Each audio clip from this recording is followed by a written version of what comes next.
नमस्कार। मैं सावित्री चंदेल स्वागत करती हूँ आप सभी का अपने इस YouTube चैनल सावित्री चंदेल कविताओं में। साथियों, आप सभी जानते हैं कि गुरु का हमारे जीवन में विशेष महत्व होता है। कहा जाता है, गुरु गोविंदो खड़े काके लागू पाए, और बलिहारी गुरु आपने जिन गोविंद दियो बताए। कि गुरु को तो हमारे यहाँ भगवान से भी अधिक ऊंचा स्थान दिया गया है, क्योंकि गुरु ही हमें ईश्वर तक पहुंचाने का मार्ग बताता है। गुरु की महिमा की तो चर्चा क्या, उनकी महिमा तो वर्णन करना असंभव है, मुश्किल नहीं असंभव है। क्योंकि गुरु हमारे जीवन में इतना महत्वपूर्ण स्थान रखता है, हमारा मार्गदर्शक होता है। इसी विषय में एक घटना शेयर करती हूँ आपसे, जो संबंधित है नारद जी से और विष्णु जी से। कि एक बार नारद जी भ्रमण करते करते नारायण नारायण नारायण बोलते हुए वैकुंठ पहुंच गए। लक्ष्मी जी और विष्णु जी के पास उनको प्रणाम किया। विष्णु जी ने उन्हें आदर सहित बैठने के लिए आसन दिया। वो बैठे थोड़ी देर और उसके बाद चले गए। जब वो चले गए तो विष्णु जी ने कहा लक्ष्मी जी से कि जहाँ पर बैठे थे नारद जी, उस स्थान को लीप करके पवित्र करो। अचानक ही किसी कार्यवश वो लौटाते हैं, नारद जी लौटाते हैं, और वो विष्णु जी के मुख से ये बात सुन लेते हैं। वो बहुत दुखी होते हैं, अपने को अपमानित भी महसूस करते हैं कि जहाँ मैं बैठा हूँ अब उस स्थान को पवित्र किया जाएगा, क्यों? उन्होंने विष्णु जी से पूछ लिया कि प्रभु मुझे बताएं कि जो आपने अभी कहा वो क्यों? विष्णु जी ने कहा, तुम निगुरु हो, यानी तुम्हारा कोई गुरु नहीं है। और शास्त्र सम्मत बात यह है, शास्त्र ये कहता है कि बिना गुरु के जो व्यक्ति जिस स्थान पर बैठता है वो अपवित्र हो जाता है। तुम्हारा कोई गुरु नहीं है, तो जहाँ तुमने आसन ग्रहण किया है, बैठे हो, उस स्थान को गोबर के द्वारा लीप कर पवित्र करना आवश्यक है। तो नारद जी ने कहा कि फिर बताइए प्रभु कि मैं किसे अपना गुरु बनाऊं?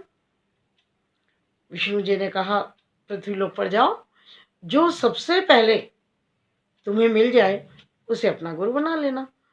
नारद जी चले गए। सबसे पहले उन्हें मछुआरा मिल गया। अब नारद जी ने सोचा, ये मछुआरा मुझे क्या ज्ञान देगा, ये तो खुद ही ऐसा है। तो ये सोच करके वो वापस आ गए और विष्णु जी से बोले कि मुझे तो सबसे पहले मछुआरा मिल गया, उसको अपना गुरु कैसे बना सकता हूँ? वो मुझे क्या ज्ञान देगा, उसे खुद को ही कुछ नहीं मालूम होगा। विष्णु जी ने कहा, आप अपनी बात से मुकर रहे हैं। ये बात तय हुई थी कि जो आपको सबसे पहले मिलेगा उसको ही आप अपना गुरु बनाएं, और जाइए आप उसे अपना गुरु बना लीजिए। नारद जी फिर गए और मछुआरे से कहा कि मैं आपको अपना गुरु बनाना चाहता हूँ। मछुआरे ने कहा कि अरे महाराज, आप इतने महान व्यक्तित्व वाले हैं, इतने महान, इतने बड़े हैं आप, मैं आपको क्या ज्ञान दूंगा, मैं आपका गुरु कैसे बन सकता हूँ? लेकिन नारद जी ने उन्हें समझाया तो वो उनका गुरु बनने के लिए तैयार हो गए। उन्होंने उनको अपना गुरु बना लिया। गुरु बनाने के बाद फिर विष्णु जी के पास पहुंच जाते और बड़ी दुखी परेशान, वहां जाकर भी वो कहने लगे कि गुरु तो मैंने उनको बना लिया, पर वो मुझे क्या बता पाएंगे, उन्हें खुद क्या मालूम है। वो एक साधारण सा मछुआरा वो मुझे क्या ज्ञान देगा। अब विष्णु जी बहुत क्रोधित हो गए कि तुमने गुरु धारण कर लिया उनको और तुम गुरु की निंदा कर रहे हो। गुरु की निंदा करना बहुत अक्षम्य अपराध है। और क्रोध में आकर के विष्णु जी ने उन्हें शाप दे दिया कि जाओ 84 लाख योनियों में घूम करके तब लौट कर आना। घबरा गए नारद जी, अब बहुत क्षमा याचना करने लगे। लेकिन विष्णु जी ने कहा कि जो कह दिया वो करो। तो उन्होंने कहा अच्छा भगवान, अब मुझे इससे मुक्त होने का रास्ता भी तो बताओ। तो विष्णु जी ने कहा अपने गुरु के पास जाओ, वही आपका मार्गदर्शन करेंगे, वही बताएंगे। तो वो नारद जी आकर के अपने गुरु को यानी मछुआरे को सारी बात बताते हैं, घटना जो जो हुई थी।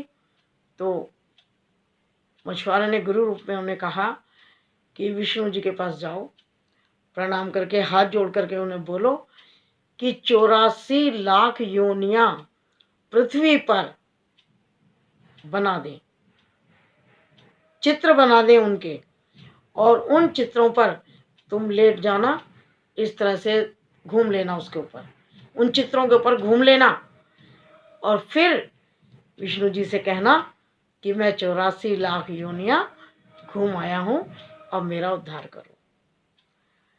तो नारद जी ने आकर के विष्णु जी से कहा कि इस तरह से आप चित्र बना दो, मेरे गुरु ने कहा है। तो विष्णु जी ने कहा गुरु का महत्व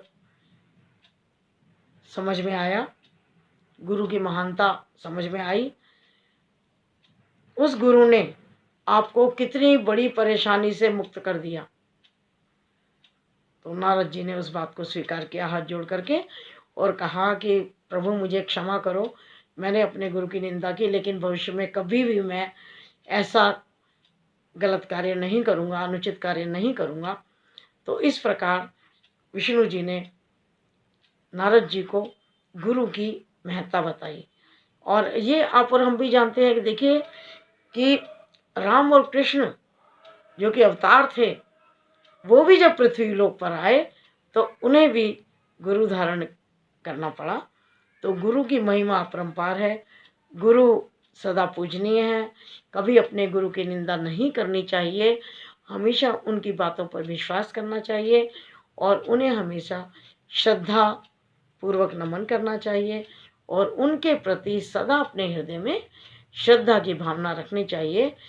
भूल कर भी कभी अपने गुरु की या किसी भी गुरु की निंदा नहीं करनी चाहिए, क्योंकि गुरु सदा ही पूजनीय है, वो हमारा मार्गदर्शक है। इसीलिए कहा जाता है गुरुर् ब्रह्मा गुरुर्विष्णु गुरुर्देव महेश्वरा गुरुर्साक्षात् परब्रह्म तस्मै श्री गुरवे नमः। तस्मै श्री गुरवे नमः। तस्मै श्री गुरवे नमः। आप सभी के और अपने गुरु को नमन करते हुए मैं आपसे विदा लेती हूँ इस वीडियो में, और जल्दी ही मिलती हूँ दूसरी वीडियो में। तब तक के लिए नमस्कार और आपका बहुत बहुत धन्यवाद।